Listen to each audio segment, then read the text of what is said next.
what I thought we might do most usefully is perhaps start, Carmen, with you, because in a way the bank has just come out with its assessment of the impact of the crisis on the world economy, on developing countries, on low-income countries. If you give us a little bit of the sense of what that impact is, then I might turn to Vera, because Vera, you've also got, your team has been working on the impact for Africa in particular. So that will help to set the stage of what's likely happening. Then we can go a bit to, okay, well, we're all reasonably confident of the impact and the likely outcome. What can be done to help alleviate some of the consequences and mitigate them? Then we can drill down in some more issues that I know each of you has a very particular set of issues also we want to get back into. So if that's okay with you, Carmen, could I start off by turning to you?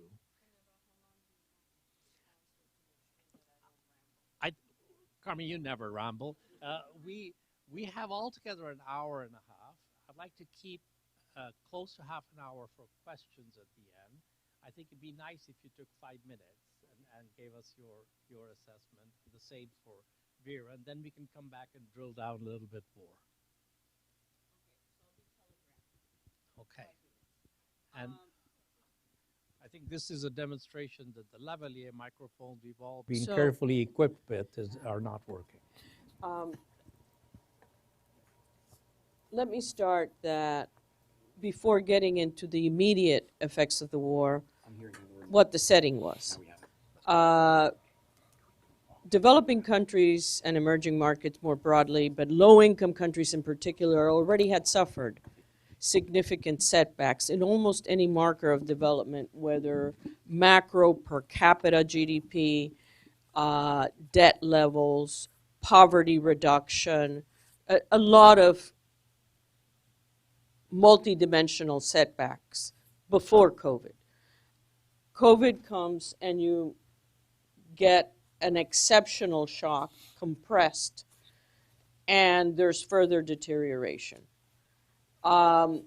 Before I launch very quickly into the effects of the Russia-Ukraine war, it's important to recognize that if you look at the low-income countries, only less than 12% of the low-income countries were at a new per capita income peak in 2021, okay?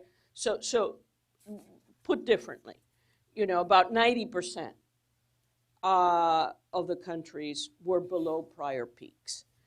And so you superimpose that, the impacts of the war, which, as Masood has mentioned, I would have to say commodity markets have been the main conduit of impacts. In recent work that I've done with Clemens and Catherine joining us here, I look for, is there the coming food crisis? And we're not saying it's going to be a replay of 2008, but the most immediate effects, and again, it's the kind of the straw that broke the camel's back, that relative food prices had already increased since COVID. And the increase is not symmetric, meaning it is importantly concentrated in emerging markets and developing countries and skewed towards low income. Sub-Saharan Africa figures prominently, MENA figures prominently, and more recently what you're seeing in the 22 pressures in real food prices, also Central Asia and Eastern Europe. Okay, so what can I say to conclude? You've had shock upon shock already starting from a weak base. So what we're seeing is what I've been calling, and recently welcome you to look at a recent blog called The Reversal Problem, which is broad setbacks to the development gains that we had seen, especially after the HIPC initiative, when China was lending. We'll hopefully get into the Q&A session on that. But I haven't even mentioned that even without the Russia-Ukraine war, global financial conditions had tightened significantly, and this has really made another dent on globalization. So big on downside risks. Let me stop there. Thank you very much, Carmen. And I think thank you also for stressing that, in a way, while we're focusing on the immediate shock, it's building on two prior shocks. And so it's a layer upon layer of shock. And maybe the capacity of countries to respond to these shocks through any kind of counter-cyclical policy is now exhausted because they've used up all the fiscal space that they had in trying to deal with COVID in any event. Vera, maybe you could take us a little bit more in terms of now looking at Africa, across the African continent, and what's your take on this and your colleagues? Yes, I have a microphone. I thought somebody was coming. No, thank you. First of all, thank you, Masood. It's indeed good to be sitting down on a podium in real life with us. I think during these 2 years, we've done a lot of work between CGD and ECA, and but always on the screen. So this is a good opening. Hopefully, we stay open, even though there are predictions that we may have to go back into COVID conversations. But and good to see everybody else, Mark, of course, Carmen. I think for Africa, three things. The first one is for me just the impressive resilience that Africa demonstrated coming out of COVID or even through COVID. And as we've heard from Carmen, when COVID started, I think there was this sort of outcry of the almost collapse of the African continent. Both in terms of the health pandemic, but also the economic shocks. I think first we all prepared for the health pandemic, and then we got the economic shock, which came a lot harder and stayed a lot longer for most of us. Actually, again, as Carmen stated, a lot of it is still there. If we look at things like supply chain constraints, it's still taking 3 times, if not 4 times as much to get commodities onto the continent. That is, if we can find them.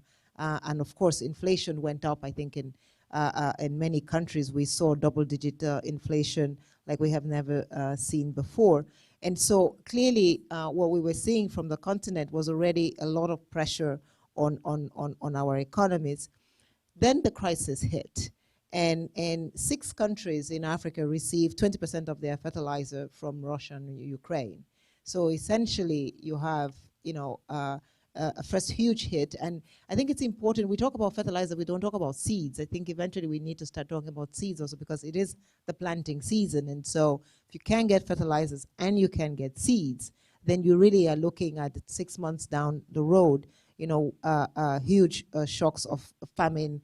And increasingly what we are seeing already is the countries where we already had food price shocks because of COVID are the ones, again, that are exposed to Ukraine and Russia. And so what we are afraid of, and we can see that in Ethiopia, in Sudan, in Somalia, already with high food price inflation before the Ukraine crisis, higher stresses, which are going to lead, I think, to social disruptions if we cannot find any solutions.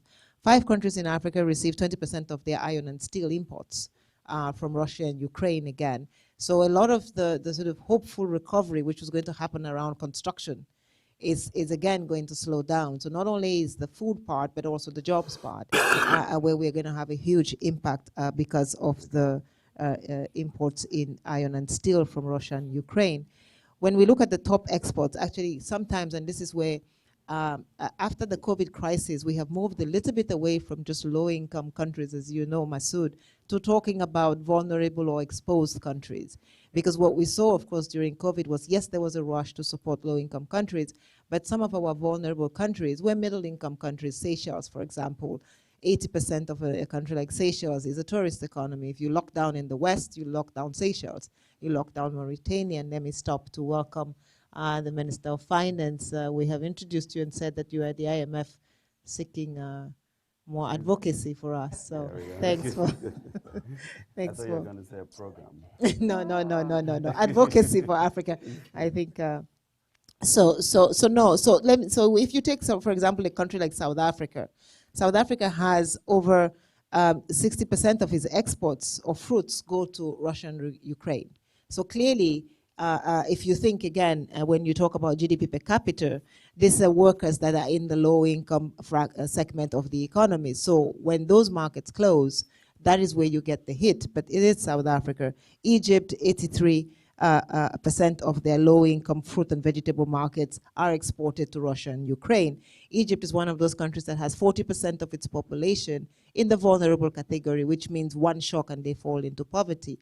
Now there are 3 shocks. So essentially, if you're a country like Egypt, you're panicking because you have a lot more of your population that is now falling into the poverty line. And we all remember the crises that we had in North Africa with the spring. Morocco, again, another country that had huge amount of its exports into Russia and Ukraine. So we see, I think, some induced effects that don't come out in the sort of headline numbers, right? We don't talk about South Africa as having been hit. But we also know that South Africa is one of the most unequal countries on our continent, if not in the world. And so these poor people in South Africa that are already suffering are the ones that are taking an additional hit from this crisis. So when we talk about, then we go now to the macro impacts. We saw in 2014, we had about 4 countries that were in high debt distress. By now, we have 18 countries and counting that are going to be in high debt distress because of the crisis. So we have, and I deliberately started from the personal or the poverty impacts, because I think that is where, more importantly, we're going to get a lot of social pressures. So it's food, it's inflation, then it's jobs. And then it's also to take away from the concept of it's just the low-income countries, but some of our middle-income countries, the South Africas, the Egypts, the Moroccos of the world, are actually going to feel the pain even more, because Egypt, as you know, is both an importer of food, wheat, it's an importer of fuel, it's an importer of fertilizers, so it gets a triple hit from this crisis. And so we're actually making an advocacy for a combined support to the continent, as opposed to looking at sort of splits of the continent. Thank you. Thank you very much, Veer, and welcome, Ken. Thank you. Always lovely to have you join us here. And Ken, we've had Carmen start off by giving us a little bit of an overview of what the impact of the war in Ukraine is going to be through commodity channels, primarily on low-income countries, and reminding us that this came on top of existing stresses and crises that these countries were dealing with. And Vera has been talking, as you heard, looking at the African perspective across countries. And you and I have had this conversation now probably every 6 months for 2 years. So we've kind of made this a little bit of a milestone. And each time I've asked you the same question, which is, from where you sit, you're trying to manage all these stresses and tensions in a country that has levels of debt that are high, that has been trying to get into the markets, to get market financing, that has been hit by COVID quite hard, and the economic impact was hard. So it would be great if you could bring the abstract conversation, which is very macro and very global, to where you sit. How much do you now worry in addition because of the consequences of the war in Ukraine? And also, as you arrive for the spring meeting, and as a former chair of the development committee, what is your ask and expectation from the international community, which is assembled here this week, in terms of how best they can support countries like yours and others that are grappling with these challenges? So all that in 5 minutes, Ken? Thank you very much, and thanks for this opportunity. I think everybody seems to, agree that there's a problem, but nobody seems to want to answer it. So that's essentially where we are. I think there was a speech by Yellen on the 13th, is that the Carnegie or the Atlantic? And then also Kristalina did something on the 14th. And basically, everybody is aware of the gravity of the situation. And the question really is how do we resolve it, and whether we have, the strength of 1940 whatever to now reframe where we are going to go forward. And I guess that's really the sort of the moral challenge, to changing this architecture that seems, there's no question that there's enough funds, resources around the globe, as we saw some 15 or odd trillion being used by G7, G20, and Africa could barely do anything.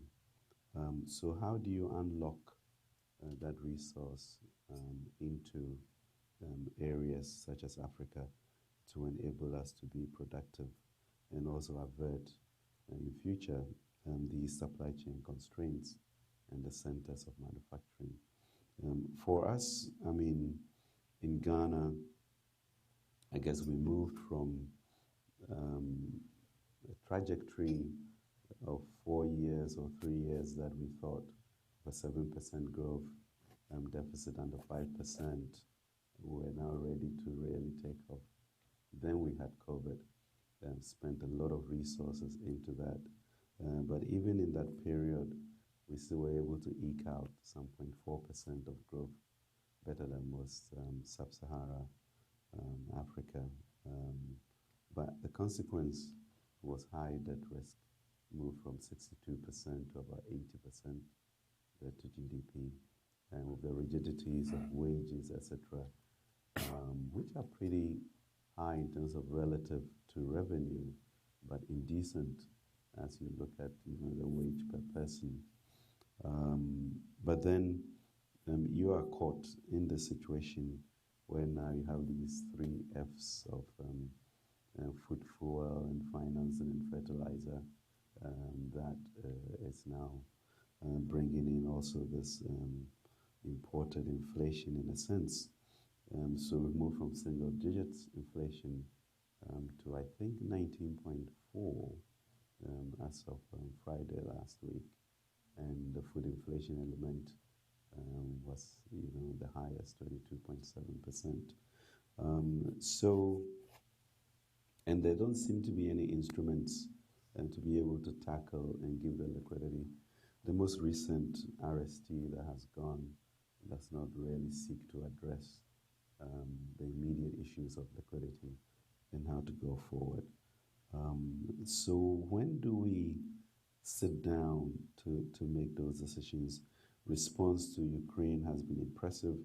You can see the war, you can see the devastation, but then the quiet deaths in Africa are not seen, and there's an immediate need for injection as you see finance ministers flailing in all sorts of ways. So what do we want to see at the end of the spring meeting? Really an immediate response to the liquidity crisis that are being faced, because that's immediate, that's real. And you talk about Egypt. Egypt maybe a few months ago could have sworn that it won't go to the fund. And it's gone in a hurry right now because of food issues and the social pressures.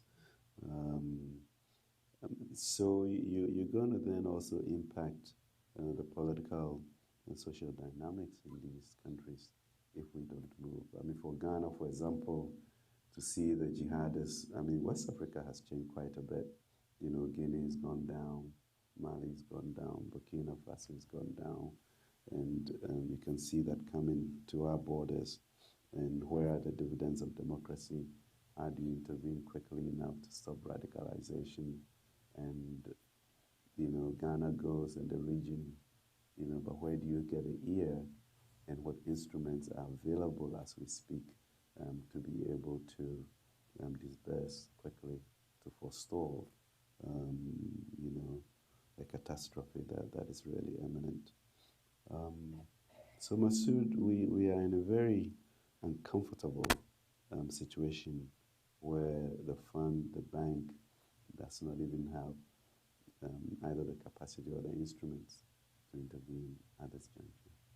And when you look at the DSSI, the Common Framework, and even the RST, those have all been, I think, designed without a whole lot of voice from, let's say, Africa, which means the take-up of the DSSI is obvious to us. The Common Framework is also pretty obvious that it wasn't structured right. And now the RST, which is also linked to being in a program, also creates an issue. So needs to be a lot more talk and action. So we all know the problem and what extraordinary measures outside of the current toolkit that's required for them to move forward. Thank you very much, Ken. Thank you. I think you brought us exactly to the point that is looming large now, which is that everybody is writing one piece after the other with a better description of the problem. So we've all become analysts, including the people who actually are, we thought, making the decisions have all become analysts. So they're all writing blogs about how the debt problem has become worse, what needs to be done to fix the common framework, what the impact is going to be in terms of increased poverty. And I don't think people make the link with the social and political quite as explicitly as you've just done in terms of the consequences, but they're there. And I guess my question, I'm going to turn to you, Mark, if I may, on this, which is,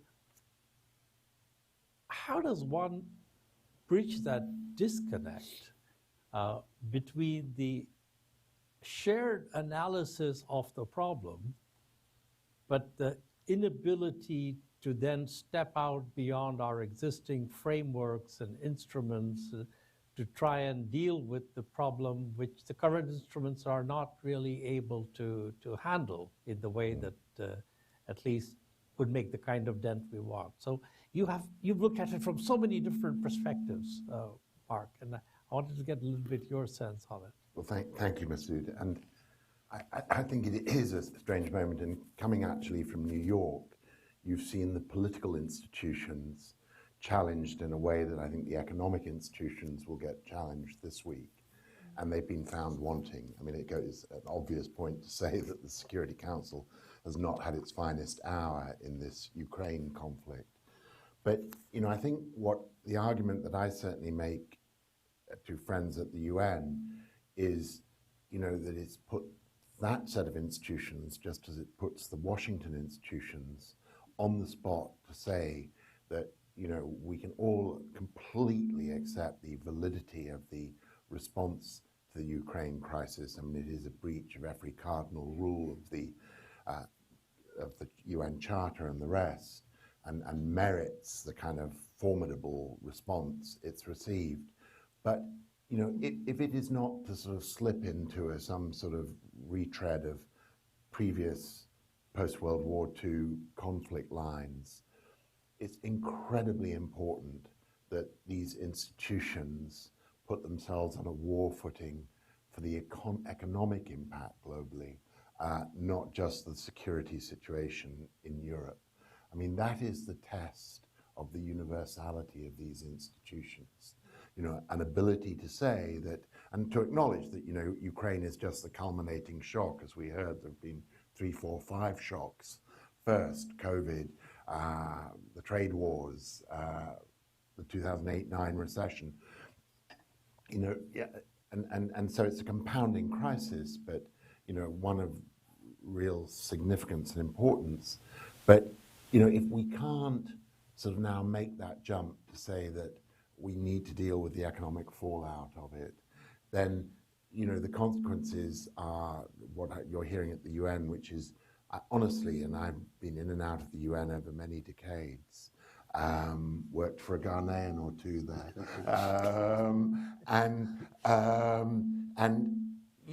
I've never heard more talk of the non-aligned movement than at the moment. This feeling that, a great swathe of countries, some very big ones like India, but South Africa, not just the BRICS, smaller countries too, are determined to find their own way through this crisis and not get drawn into the sort of same battle lines of the past.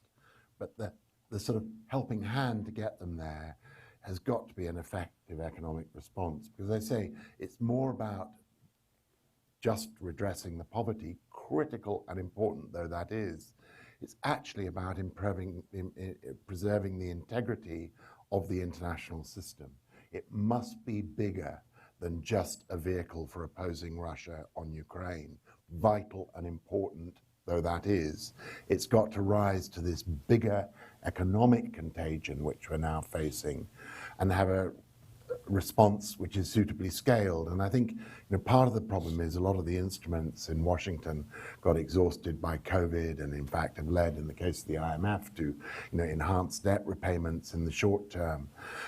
And we've got to cut through all that and find a package which is appropriate, and then add to the package, as Janet Yellen did in her speech, and Kristalina as well, the two that Ken refers to, a package of reform for the institutions themselves. They have to show not just that they will respond to the scale of the problem, but that in their governance, they're going to use this moment to show that they are a cooperative, collectively owned by all the world's governments, and not just a vehicle for this narrower, if critical, dispute in Europe. And well, let's see whether they rise to the occasion or not.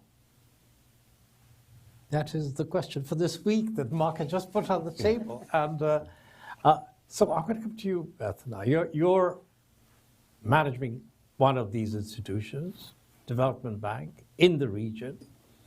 And you hear all these conversations about how this is the moment to step out of the constraints that were there, think outside the box, and you have a proposal on the table, or more than one proposal on the table from the African Development Bank. You've got a replenishment coming up of your soft window. You've got a proposal to use SDRs as a way of increasing your capacity to lend and leverage up. From where you sit, how much do you feel that you have an authorizing environment to go beyond what would be a sort of reasonable business as usual response, because that's what the framework constrains you to do? What's your take, listening to this set of descriptions of the nature of the challenge? Well, thank you very much for that very interesting question. And I think being here with the Honorable Minister, these esteemed panelists, really describing sort of the depth of what we're facing, we truly need to be thinking outside of the box and doing something new. There's the global food price crisis on top of COVID, which you've already talked about, on top of the debt crisis, on top of a climate crisis in Africa, right? And globally. So I think, and others that have been mentioned, right? So the needs are enormous, one crisis upon another. And truly, this is the time to think big and bold. I think that at the African Development Bank, we're looking at how we have the resources and the means to really meet the needs that we're hearing from our regional member countries. I think the Honorable Minister of Finance really, laid out what is being faced on the ground, and we have to be there to respond. Sort of narrowing in on global food price crisis, I think, to provide an example of sort of the bold thinking and how we are really moving to be there to respond to the needs we're hearing from countries in Africa. We're looking at, I think that we've talked a lot about how the crisis is impacting on the continent. I think everyone has laid that out really well, but just a few more facts and figures just to set the stage. 40 to 100% of wheat supply in countries across Africa have been affected by this crisis. And we're seeing, as you know, a 20 to 50% increase in some in the price of imported cereals in many countries, especially West Africa right now is really suffering. And the cost of fertilizer up 200 to 300%, which is very, very dramatic, and a 2 million metric ton shortfall of fertilizer right now. Now that's 20% of demand in Africa. So again, that's huge. And what we're seeing is that if there's no access to fertilizer, diminished access to fertilizer, difficult access to fertilizer, we can expect a 20% decline in production, which of course is devastating in the context of constrained global supply, increase in rising prices. So I think that this is very, very dramatic. And what we are doing at the African Development Bank is standing up an African food crisis response facility of $1.5 billion. So really this is focusing on accelerating food production of key staples where we're seeing dependence on costly imports of just these key staples to meet basic needs, right? So what we're looking to do with this facility is to produce 38 million metric tons of food. That's wheat, maize, rice, and soy.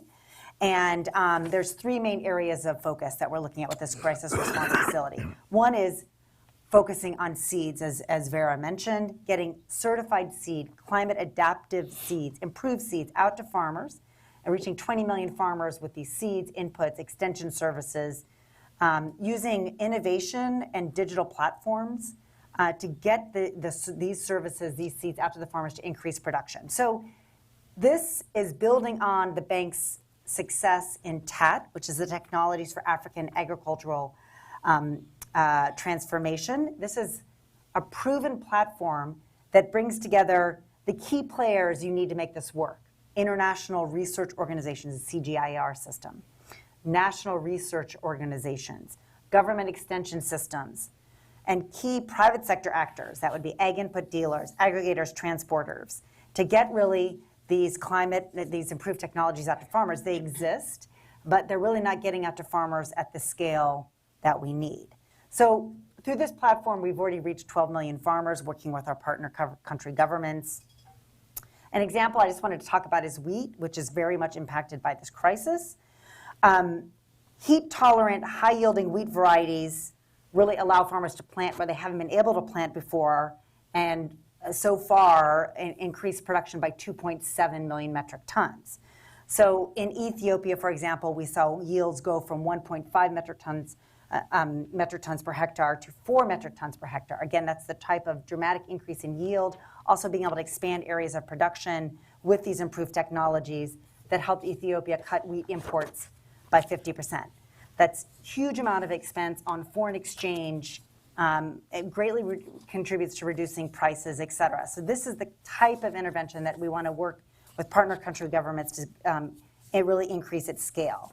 So I think that a second area of focus will be financing and credits guarantees for large-scale fertilizer for wholesalers and aggregators in Africa.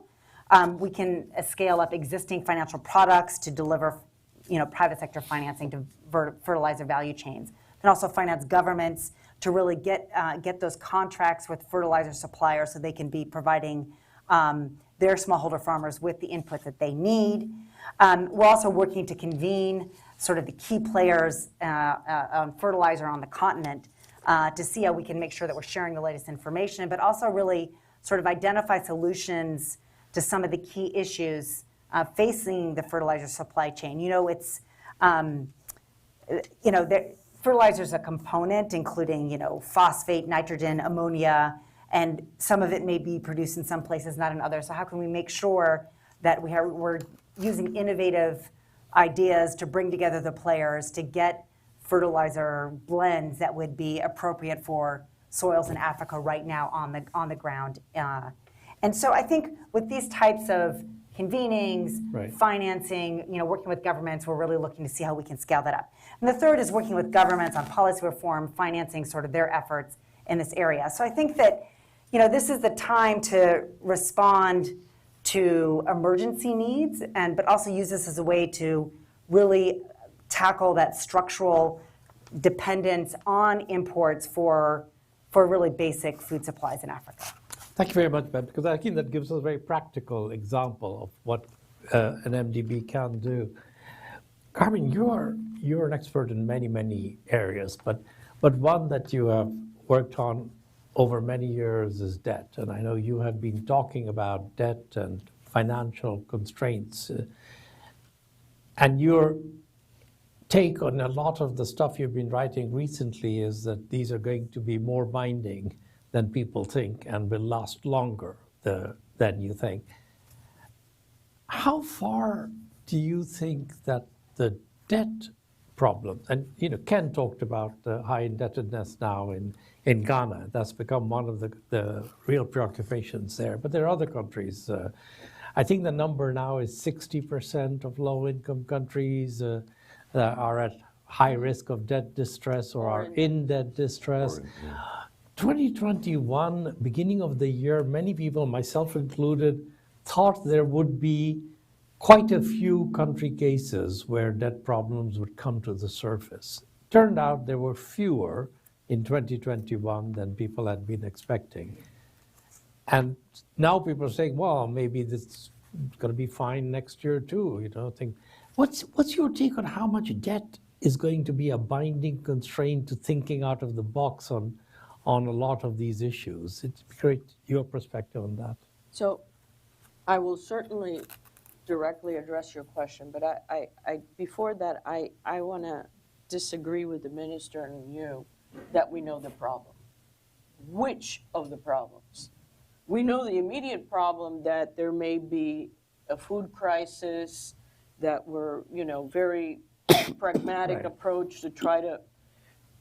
We have also the debt problem, which is a different time horizon because, as you noted, I've been emphasizing that this is a multi-year process. And then we have the biggest problem, which is very connected to the lack of takeoff in development, which is also that the problems repeat. Because the debt problems, like the food problems, we have seen this movie before. And so, I'm not really sure when we talk about, we know the problem, because there are different horizons and different policies. But let me get to the issue of debt. I think for the low-income countries, we had, if you will, a very benign era after, the HIPC initiative started clearing out balance sheets. China comes in with a lot of fresh lending. Commodity prices at that time were also very high. Since 1790 at least, the China commodity boom was the longest, the most sustained. And so during that period, debt markers looked really great. But China slowed, commodity prices crashed, and this is really back to 2015 that the slowdown in many commodity producers begins in earnest before COVID. And what seemed to be very sustainable debt levels very quickly start looking a lot more serious. So what, in terms of solutions, I think we actually know what the ultimate solution is, but nobody wants to take it. I think that's the bottom line. This is an old dance between creditors and debtors. And it's been going on, you can see my paper, Sovereign Bonds Since Waterloo, which goes back to the early emerging market debt crisis in Latin America. And it's the same story. The creditors want to be repaid. They want to be repaid in full, which is understandable. And they have an incentive to first delay. And so the initial stages of the debt resolution don't involve write-offs. They involve cash flow relief, which means you get a grace period, you get maybe a maturity extension. If you're lucky, you may get a reduction in the terms, but often that doesn't. So look at the time. The debt crisis in Africa starts around 1980, even before the famous August 1982 default of Mexico. HIPIC is introduced in 1996. That's more than a decade and a half later, and it's actually not implemented until even later. For the middle-income countries, the debt crisis resolution was a little quicker, meaning that the Brady Plan came in the early 1990s, but you're talking multi-years. So I am not optimistic. I'm seeing that. The G20 is the entity that put forth the common framework. The G20 right now is in severe disarray because they can't even agree on how to word the description of the Russia's invasion of the Ukraine. China, who is the largest creditor, official creditor by far, larger than the Paris Club put together, is not ready to do write-offs. And you see, in effect, that in the most recent rounds of the discussions on the common framework, it's backpedaling on Chad, which was the closest of the three countries, Chad, Zambia, and Ethiopia. Chad was the one closest, and now we're hearing, well, oil prices are really high, therefore Chad doesn't need a debt write-off. And so, and they've been absent from the meetings that were supposed to form Zambia's creditor committee. In other words, the message is very clear that this is not going to happen quickly. So I think, my take is we know the solution. The solution is haircuts. It's the Band-Aid stuff doesn't work. Now, on the debtor side, let me say there's also cause for delays because often countries cannot present credible macro frameworks to convince the creditors that their debts are sustainable. So it's not just a creditor problem, there's a debtor problem too. And those two things will take time. Together. I'm very glad that you kind of walked us through this little, mini history of just how long the process is, and also that it has its own dynamics of the different stages. I mean, Mark and I were together in the World Bank at the time when the HIPIC initiative was formulated. And for those people who follow sort of the history of debt, you'll remember that prior to the HIPIC initiative, there were a whole range of different terms agreed in the Paris Club, Houston terms and Toronto terms, and all of these were just ways of making small increments, but they were also the way of changing the mindset of creditors and debtors to accept that you had to go to a point where you would need to do the kind of haircuts. And the same on, you mentioned the Brady bonds, but remember, before the Brady bonds, there were the Baker. And the Baker plan was, again, let's grow our way out of this problem by providing fresh money.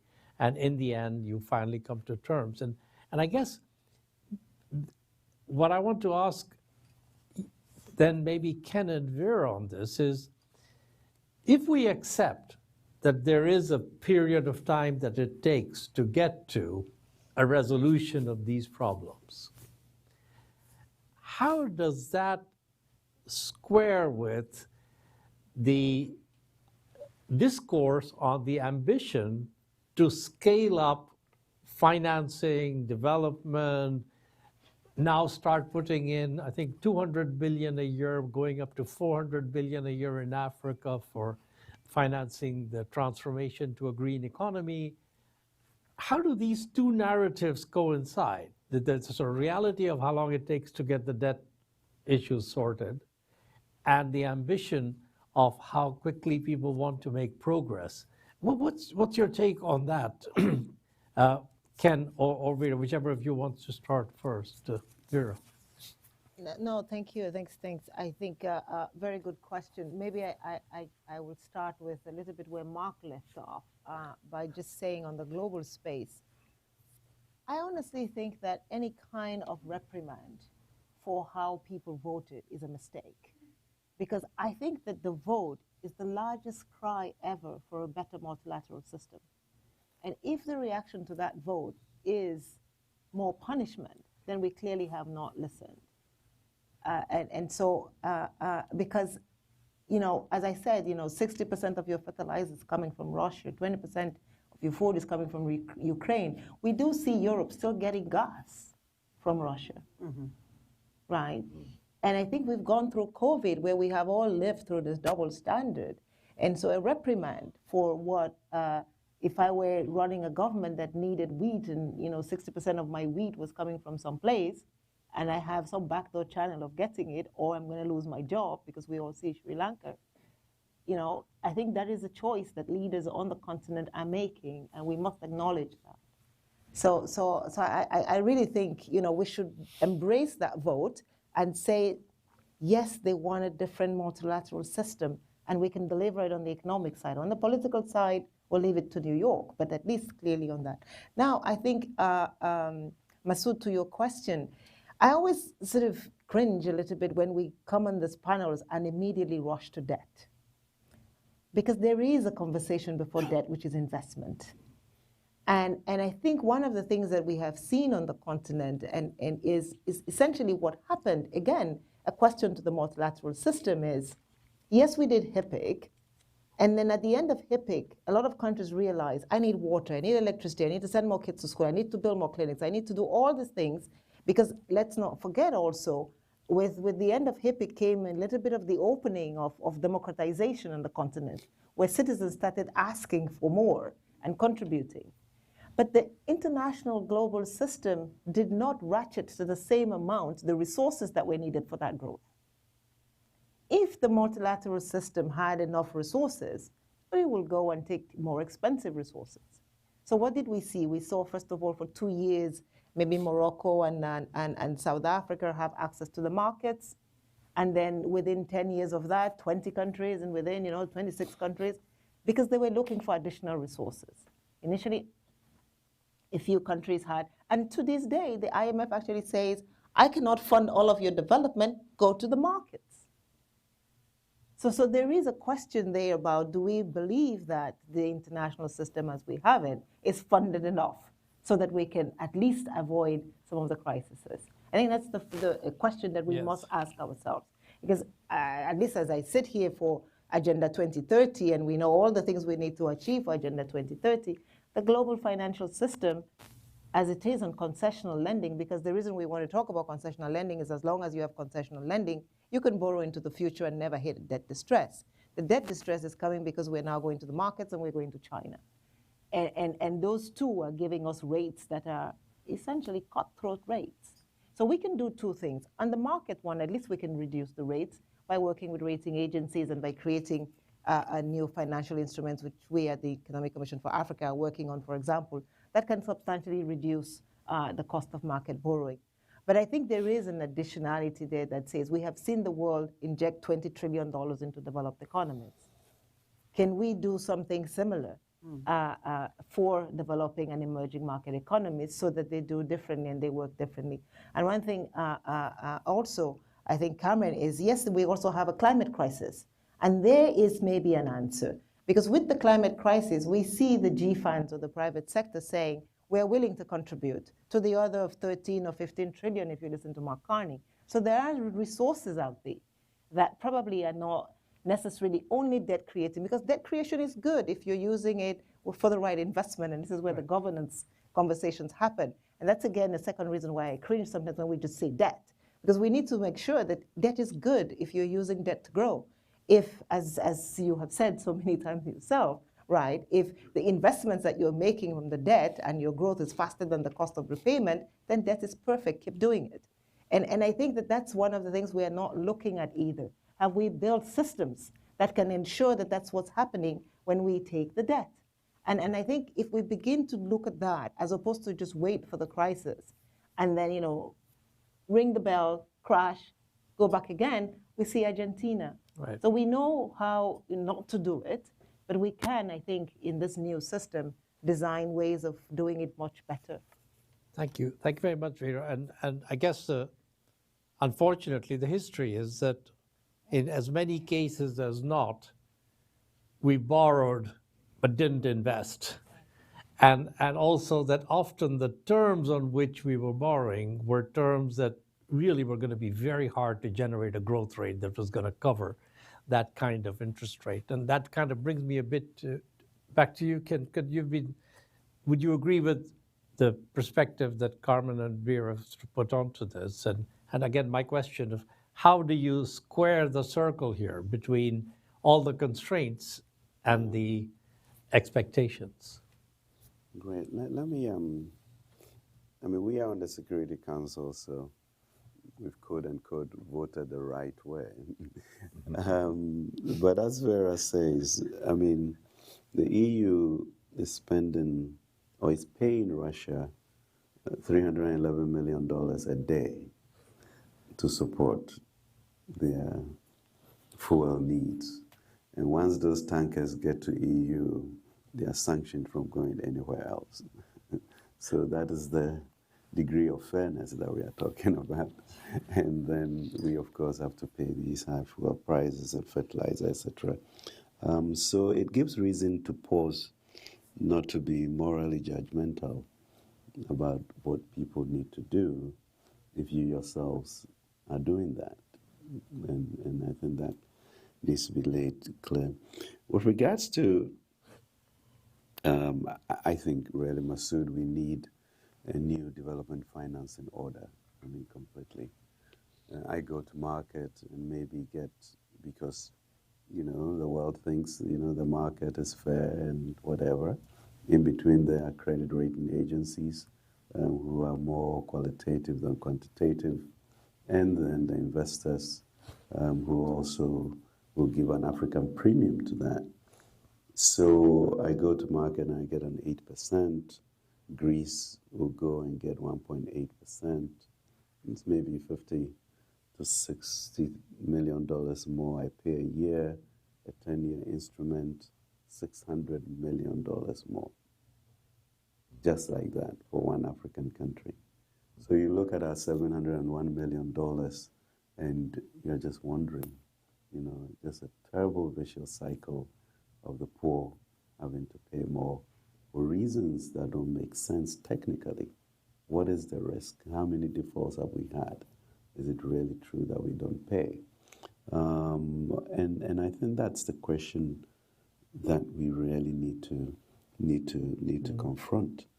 And that's the challenge that I guess Vera and I and a group of people are sitting down with Kristalina to really interrogate this system, which is just, it's not even, you know, enlightened self-interest in the long run, because then you keep on impoverishing a continent that could be, you know, the breadbasket or offer alternatives to supply chains, so you don't get linked to what happened, you know, in COVID time.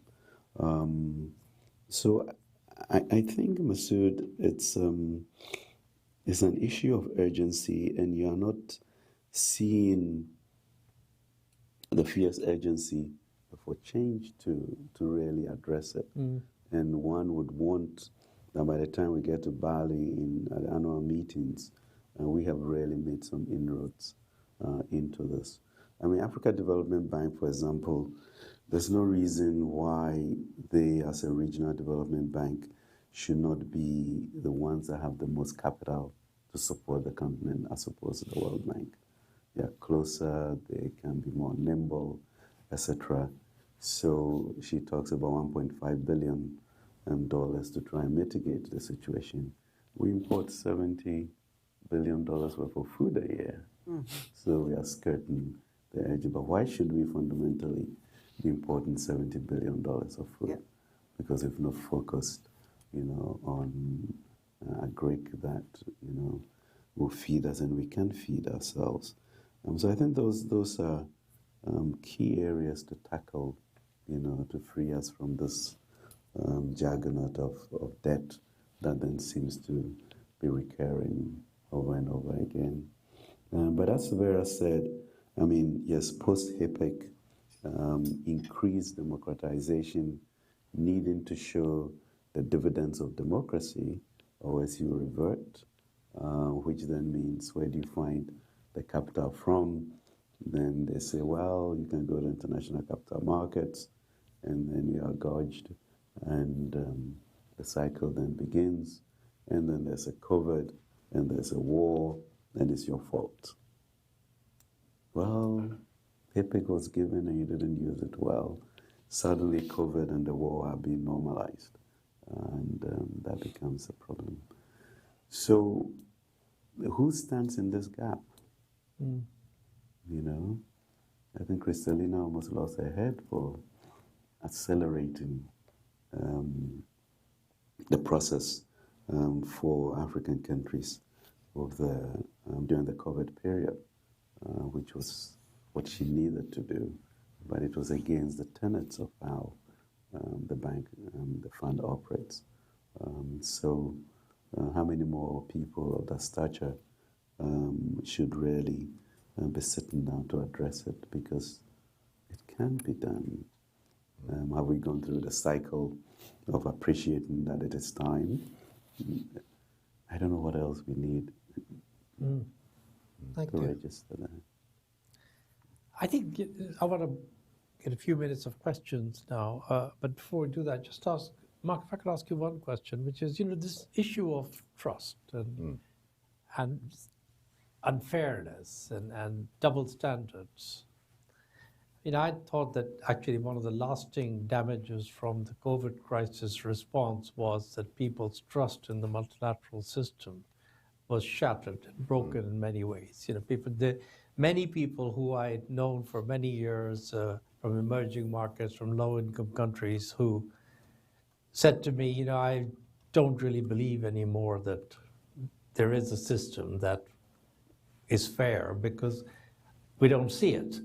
And I think the long-term damage from that risks getting worsened, and it'll be very hard to restore trust. And you've been in the center of this conversation in the UN role, in other roles. How do you see any way to make progress on this issue now? Or? Well, I think there is a slight opportunity, what often gets called a Bretton Woods or a San Francisco moment in a way. And, because, I'm a student of Carmen's papers on debt, and of course you never get to that haircut point until there's a lot of political pain out there and everybody's really hurting before you get it. That's the last thing you need in this crisis, to intensify the pain just to get to the proper debt haircut. But you've got to get to that haircut. So what's the other route to it at the same time that you deal with the energy and food issues and the green investment going forward? And, it's got to be around that enlightened 1944-45 moment of saying, how do we rebuild an international system that's fit for purpose in this new world? And I think that requires leaders in the US and elsewhere to recognize that, while Ukraine is the most disgraceful, most extreme case of breaching of the international system and doesn't deserve, and the others I'm about to mention don't deserve comparison, but in truth, Brexit or the election of President Trump here, were part of these similar shocks to the international system. And so rather than looking at it just through the lens of Ukraine, you've got to look at it through this decade of shocks produced by both political, economic, and public health events, and say that the depletion of trust in the system, or breach and break of trust in the system, endangers us all. And that somehow, it's not just what was sort of behind the Yellen speech of saying, how can the West make this club of such value that everybody wants to stay in it, which comes close to the punishment point that Vera made. It's instead, how do we rebuild this system so that we remind China that, it has been one of the greatest beneficiaries of sharing in a rule-based international system that has created the extraordinary period of Chinese prosperity and growth. I think you will decide within that system you need tough rules for punishing pariahs. So it's not saying that it's sort of forgiving Russia and bringing them in. And it may be saying that there are some issues of competition as we go forward between the US and China, which they're just going to have to take off the multilateral stage and go roll up their sleeves and take a knock at each other, or off stage, but that we've got to get back to a point where, the idea of a strong, commonly owned, cooperative international system where the finance minister of Ghana feels every bit as much as the owner of it as Janet Yellen does, or their British counterpart, or the presidents of those countries, is absolutely critical, because why should we think Ukraine is the last shock? We're seeing a breakdown of the international system, and it needs statesmen to come together, seize the moment, and repair it. Yeah, no, absolutely. And I guess the question is, Where are the statesmen? where will that come from? That's the issue, I think, in a way. And I think you're right. I do worry also that the reaction now, a bit of it is that we must retreat to a community of the like-minded. And, the next thing is you start saying, well, we must manage our supply chains so that they're as close to us as possible. And not clear to me that kind of fragmentation leads to either a more stable or a more secure world. But I want to open it up, if that's all right. Yeah, that's great. So let's see, who's got questions? We've got some. So we've got 1, 2, for starters. So let's start this gentleman here. And it'd be great if you could just introduce yourself as you just mention your name. That'd be great. Yeah, can you hear me? Yeah. I'm Abraham Joseph. I'm, of course, formerly working with the United Nations for about close to 30 years, and also was the special advisor to the foreign minister of East Timor.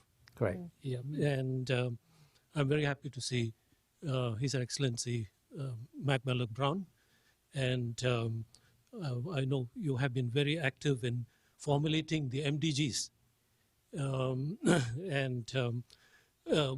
My question is the 2030 agenda on the SDGs.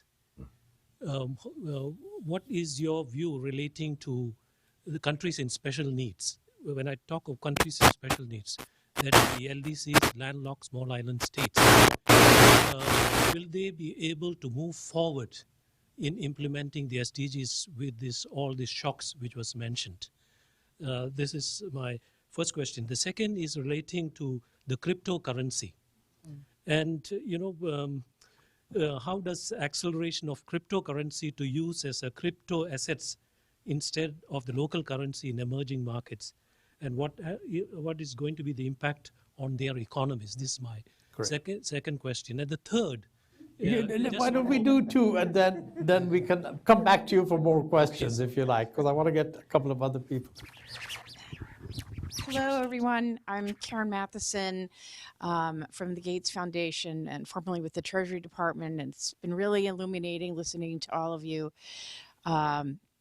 I have a very personal stake in the multilateral system. I want it to work. I'm feeling a bit of existential despair. So, but I thought maybe I could ask the minister first. You talked about the instruments not being fit for purpose. And wanting the African Bank to be bigger. I would just love to know what kind of an instrument do you wish was there? Just more budget support, concessional lending. What would you really like to see that's missing? And then for you, Ms. Songwe, on the investment point, I was really interested that in the climate there's been a 100-fold increase in investment from the private sector in 10 years. From practically nothing, but still, and it's growing. But when you look at blended finance, which is sort of supposed to help us move from billions to trillions, it's been sort of stuck at around $9 billion a year with a sharp decline during the pandemic. And that surprised me because that also has been quite successful. So I would have expected success to build on success, but it doesn't seem to. So really interested in the instrument that you're working on and how you think we could do more to unlock private investment to support development objectives. So thank you very much. Thank you all. Thank you very much, Karen. And I'll just take one more if there are any from the online. Yep. Harry, you've got some online questions that you want to? All right.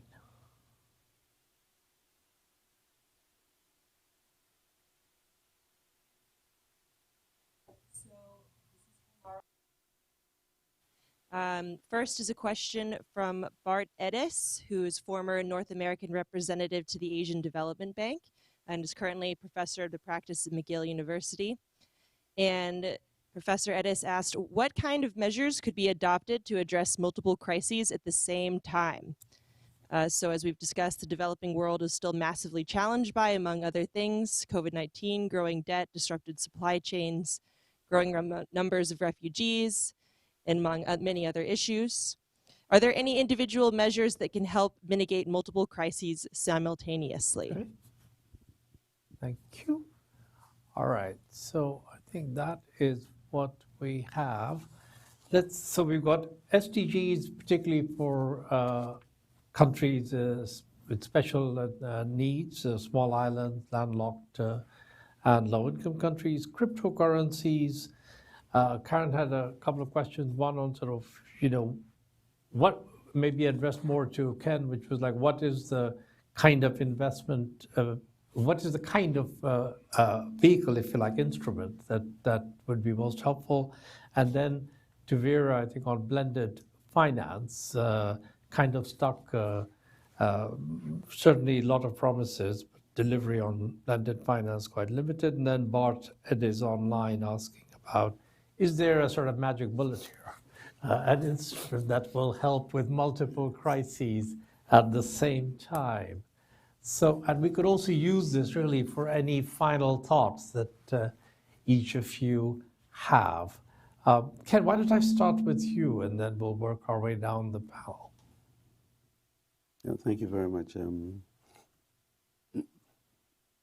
Existential despair. And existential depression for most of us in Africa. I mean, we have worked on quite a bit of that, and we haven't been able to get the private sector to the table, and that really, I think, is forestalling real progress in finding what I would deem to be new development financing, instruments to be able to break through this logjam. I mean, we fought like crazy to get the SDRs to come through, and only after a change of government. So that then is kind of predicated on the benevolence of who comes. But certainly, post-1944, it should be an institutional mechanism that we should put in place to be able to do that. So we've advocated, and Vera led that for the liquidity support facility, which will enable us to get to market easier, faster, and cheaper, and then also an African stability mechanism, which then would enable resources to flow a lot easier, and also been pushing that the SDRs should be also given to the regional development banks so that you begin to diversify the sources of revenue. So those are the interventions that we've been advocating for to see whether that would free. But then it comes to also risk, and this is where the credit rating agencies, I guess credit rating agencies were brought in to help facilitate the flow of funds. They have become decision makers without admitting that that is what is happening. So you have a Japan pension fund of trillions of dollars, and by the time you move into investment grade, maybe 99% of their funds cannot come to the side of the ocean, and that immediately cuts you off. So what is it that we are going to do to either mitigate that risk or find a way to enable all of these pension funds, which, in reality also are underperforming, to be able to look at this new frontier and gain the type of returns that they can for much more money than is now being allocated to our regions. And we need to crack that. Will be key to go forward. So those are some of the issues that we have to contend with and get people comfortable about the use of their pension funds, and that we can manage the risk in terms of both currency and whatever they are worried about. So we now have credit reference agencies who now are, in a sense, determining what resources will come once you move outside of the multilaterals to the market. So is the market as open as we claim it is? And that actually is creating a lot more debt with the premiums and also less access than we should. So that does not solve the problem. Yeah. Thank you very much, Ken. Vera. Yes, no, thank you. Good to see you, Karen. I think two things. One of the most powerful parts of Secretary Yellen's speech was the fact that she acknowledged that we had not tapped enough into the private sector for development purposes. Fortunately, she didn't develop that a lot. But I think, as Ken was saying, we have been working on two things in particular. One is this liquidity and sustainability facility, which is essentially creating a repo market. Because what is happening is, yes, the Bretton Woods institutions have sent countries to the market, right? But we haven't succeeded in building the secondary capital markets that require an effective functioning market. So when we go to the markets, our bonds are illiquid. So we pay for the illiquid bonds for 10 years. So there is that additional premium. We normally say, oh, it's the governance premium, but that's not true. And that's why you have the differentials between the Greece and the Ghanas of the world. Repo markets have existed in the United States since the 1600s, in the UK in the same orders. We can put that in place. It's just an institution that we need to build. And yes, it wouldn't, and we have actually in smaller markets on the continent, we already have repo markets functioning. We take, for example, the case of Egypt. They've used it once, but even Egypt, when Egypt goes to the markets for a plain vanilla bond or a green bond, they get more or less the same rates. So clearly there is something that we as the international community need to do to fix the problem. And I think that's something that we can look at and see how much more. I spoke to David Lipton at some point, and he also acknowledges the resources are in the capital markets. We need to figure out ways of crowding them into the developing world. And that links with your question on blended finance. I think one of the things in the blended finance world now is that we're just restructuring blended and restructuring blending. If you go to the developed world, the Ghanaian investor in renewable energy is not waiting for blended finance, he's investing. And part of the issue with blended finance is local currency lending. If we could, the easiest blended finance is provide us with local currency lending. And I think we will have a lot more on that. Again, we have not succeeded in building an affordable local currency lending instrument. And I think the IFC and the World Bank have been working on that, but there is a lot more that is needed. If you think of building a power plant and where you're going to, the users are going to be, civil servants, they cannot pay for the cost of that power plant in dollars or euros. Of course, it's going to be bankrupt. So I think we do need to look at that. Or there is no developing emerging market, whether in Africa or elsewhere, that is AAA rated.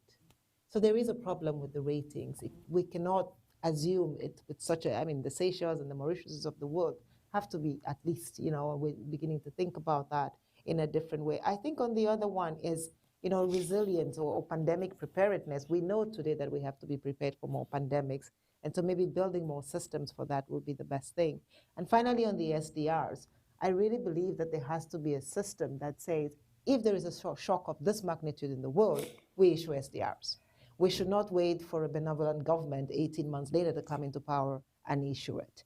Because the cost, and I think what we are not calculating, is that waiting time, how much more damage the economies became, and so repairing them is even more difficult. So I think these are some things that we could immediately, and then 5 countries in Africa got 31% of the SDRs, just 5. So even as we talk about the 33.6 that we say is not enough, when you look at the distribution, you also see that, we do need to work at the global distribution and then the internal distribution of that. Thank you. Thank you very much, Vera. Carmen. So I'm going to speak very briefly to the crypto question and to the question that I have summarized: is there a silver bullet for multiple crises? But before that, I want to make an observation on the SDR, and I think a qualification. I think the issue of uses is extremely important, because if SDRs go to the central bank, if the central bank is facing a foreign exchange crisis, then those SDRs are financing capital outflows and capital flight. And that is a problem. So I think, you've made the point earlier also about investment, which I agree wholeheartedly with, that the connect between what you use debt with and what you do with it, how productive it is critical. I'm making that point also for the SDRs. Yeah.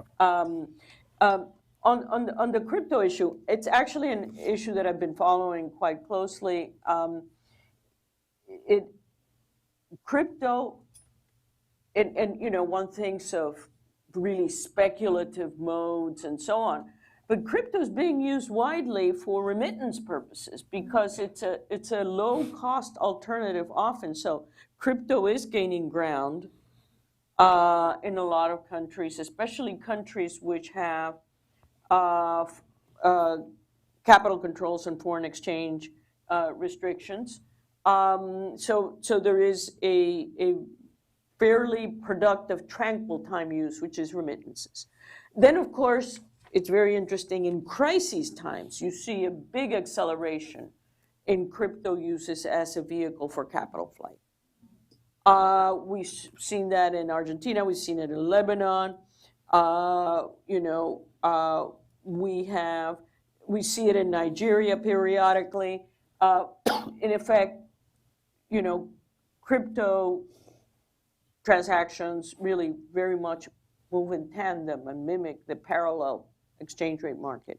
So, and by the way, it's not just an EM phenomenon. In 2015, when Greece introduced controls and had a bank holiday, and people couldn't get cash or very limited cash from ATMs, crypto uses soared in Greece. On the big question of we're having multiple crises,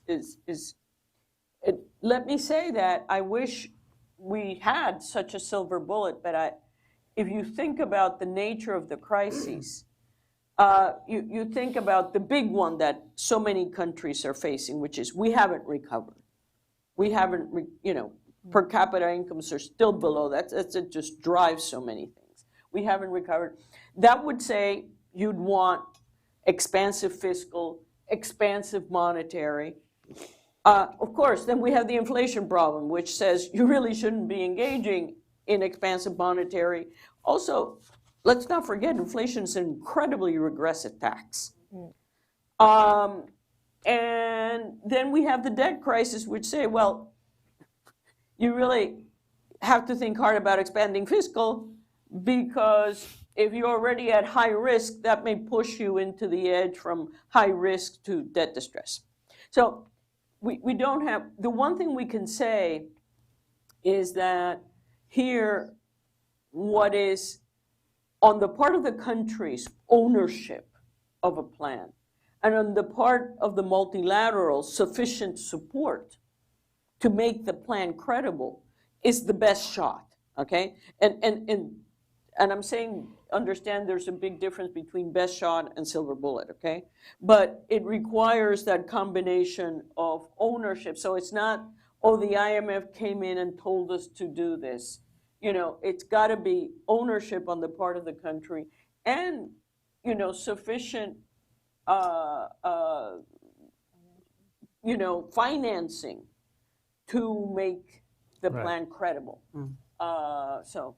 I think that's a really important point, Carmen, because I think so often you have financing without a credible plan, But often enough, you also have a credible plan without adequate financing, in which case you're dooming the credible plan to failure because the markets aren't going to take it seriously as being successful. So, Mark, final thoughts. Well, look, I mean, I think this issue of debt requiring a certain set of steps of retrenchment, etc., and investment requiring some headroom and fresh capital, the only way you manage those two apparently contradictory trends is in an environment of country ownership and strong international statesmanship. So again, I think it keeps on pushing towards needing to get there quickly for the world. And then, I think on the SDG point, I think the SDGs remain a very respectable sort of manifesto for countries. And, Amina Mohammed, who probably can claim a similar architect role to the SDGs that you were gracious enough to attribute to me for the MDGs, is very worried about them. I mean, she's coming to Washington this week to sort of bang the drum about it, because it's not just for the small and landlocked and vulnerable countries, but across everywhere. They're behind, they're not on track. And it's, developing into a crisis because it's reflective of, these basic sort of deteriorating poverty figures. I think just one point on cryptocurrency, which I can't answer with the expertise it's been answered, but it seems to me in the same way that you hear all this talk about a renminbi-based international system at a time of crisis like this, once the US and the West uses their control of the dollar-based system to exclude or punish others. In a way, what we're seeing, is the de-dollarization of the global economy, of which cryptocurrency, along with the challenges to the global formal financial system, is all about the old public financial establishment being eroded by technology, loss of trust and legitimacy, and a broken geopolitics. And in that sense, you've got to look at them as, again, multiple trusts that drive you to restore legitimacy and trust in the system, or the costs are going to be really consequential. Beth. Thanks. Such a rich discussion, and one that I definitely will not attempt to sum up, but I just want to pick up on a few key points. As we said, this is, the crises that we're seeing now, these aren't, this is not the first time we've seen these crises. And I think that, as we're looking at, I'm hearing from the Honorable Minister of Finance from Ghana, Ghana has incredible investment plans to take Ghana forward. Many countries in Africa, we're Africa's development bank, right? Many countries in Africa have those credible investment plans. We support them along with the AU. We support them to develop these plans when needed, right? So what we need to do is make sure that we've got the financing and the funding to fund these plans so they can continue this growth trajectory, to make sure they're building resilience, to be resilient to these shocks, be able to attract the investment that they need. And I think that the conversation around SDRs has been a powerful one, channeling those through MDBs to be able to support these credible investment plans, I think is a really important way to do that. And I think that, we need to rise to the moment to meet this crisis and also really invest for the future, so we don't see this again and again and again. So thank you very much. That's a very good note on which to end. We need to rise to meet the challenges and invest in the future so we don't see them again and again and again. And I think that is the note on which I'd like to bring this conversation to an end. I want to thank all of the panelists, and I want to thank all of you who were here for this conversation. And this is beginning pretty much early in the week. So this week we will have a number of conversations. I hope that by the end of the week, we are actually a little further along on the solutions end than we are today. So thank you. Please join me in thanking all the panelists.